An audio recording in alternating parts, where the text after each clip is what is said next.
بسم اللہ الرحمن الرحیم۔ یہاں ایک ایسی خاتون کا قصہ بیان کیا جا رہا ہے جو کہ باندی تھیں۔ ان کا نام زنیرہ رومیہ رضی اللہ عنہا تھا۔ یہ ایک ایسی مومنہ خاتون تھیں جو جانتی تھیں کہ مومن سے کبھی مال کی، کبھی جان کی، کبھی اعضاء کی اور کبھی کسی اور طرح کی آزمائش ہر صورت میں لی جاتی ہے تاکہ ان کے ایمان کو اچھی طرح جانچا جا سکے۔ حضرت زنیرہ رومیہ ایک باندی تھیں اور ان پر بے تحاشا ظلم و ستم کیے جاتے تھے، یہاں تک کہ مار کھانے کی وجہ سے ان کی آنکھوں کی روشنی ختم ہو گئی تھی۔ وہ ایمان لے آئیں تو قریش کہا کرتے تھے، واللہ زنیرہ کی آنکھوں سے لات اور عزیٰ نے روشنی ختم کر دی ہے۔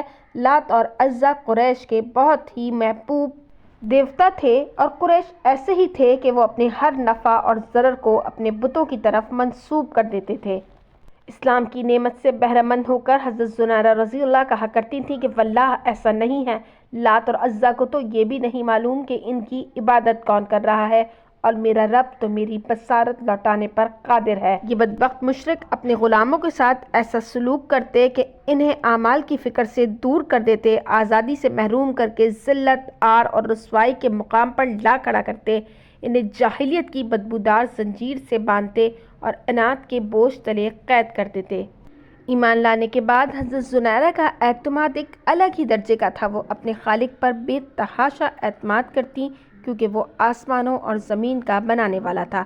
وہ ہر وقت کہا کرتی، میرا رب تو میری بصارت لوٹانے پر قادر ہے۔ اور پھر یہی معجزہ ہوا، اللہ رب العزت نے ان کی دعا قبول فرما لی اور زنیرہ کی آنکھوں کی روشنی لوٹا دی گئی۔ تو قریش کہنے لگے، یہ تو محمد صلی اللہ علیہ وآلہ وسلم کا جادو ہے، نعوذ باللہ۔ اور قریش تو یہ بھی کہا کرتے تھے کہ اگر اسلام اچھا ہوتا تو اس کی طرف زنیرہ جیسی لونڈی سے پہلے ہم نہیں پہنچ جاتے۔ اس پر سورہ احقاف کی آیات نازل ہوئیں کہ کفر کرنے والے ایمان والوں کو کہتے ہیں کہ اگر اسلام اچھا ہوتا تو ہم اس کی طرف پہلے آتے۔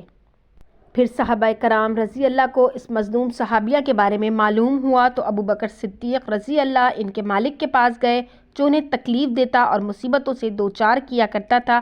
حضرت ابو بکر صدیق نے زنیرہ رضی اللہ کو خرید لیا۔ اس طرح اس مظلوم صحابیہ کو ظلم و ستم سے نجات ملی، وہ امن میں آ گئی اور پوری زندگی اسلام پر عمل کرتے اور قربانیاں دیتے گزاری۔ اللہ تعالیٰ ان پر کروڑوں رحمتیں نازل فرمائے، آمین۔